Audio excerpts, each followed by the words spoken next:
एकपटक कोरोना मृत्युको आवाजले सारा ब्रह्माण्डलाई कम्पित बनायो। यस्तो 7 पटक नै छ। अच्युतानन्दले लेख्नु भएको छ, मला मला डाको 7 थर होबो, अर्थात् मृत्यु मृत्युको जन ध्वनि, अनाहत ध्वनि 7 पटक ब्रह्माण्डमा गुन्जिँदैछ। एकपटक भएको छ।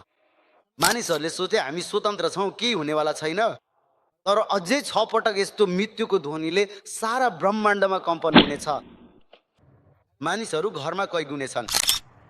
त्रिसन्ध्या गर्नेहरू, माधव नाम भजन गर्ने मानिसहरूको लागि कुनै समस्या छैन।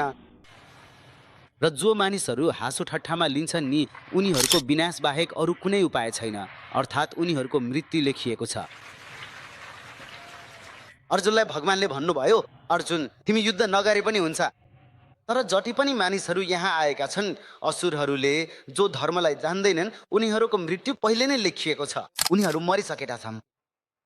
केवल सामाजिक स्तरमा उनीहरूको मृत्यु घोषणा हुन बाँकी छ। तिमी नलडे पनि केही फरक पर्दैन, तर उनीहरू मरिसकेका छन्, अर्थात् उनीहरूको मृत्यु भइसकेको छ मेरो माध्यमबाट। त्यसैले जो भगवान कल्कीलाई मान्दैनन्, जो भविष्य पुराणलाई मान्दैनन् र जो भविष्य धारालाई मान्दैनन्, उनीहरूको मृत्यु पहिले नै भइसकेको छ। र भने पनि नभने पनि केही फरक पर्दैन। समयसँगै 7 पटक जुन मृत्युको आवाज आउनेछ, मल मल डाको 7 थर होबो, ठोके जीवे रेणु हुई, ज्ञानी जन माने घाब्रा हुइबे। ज्ञानी मानिसहरू अर्थात् डाक्टर, इन्जिनियर, वैज्ञानिकहरू आत्तिनेछन्। भन्छन् के भइरहेको छ?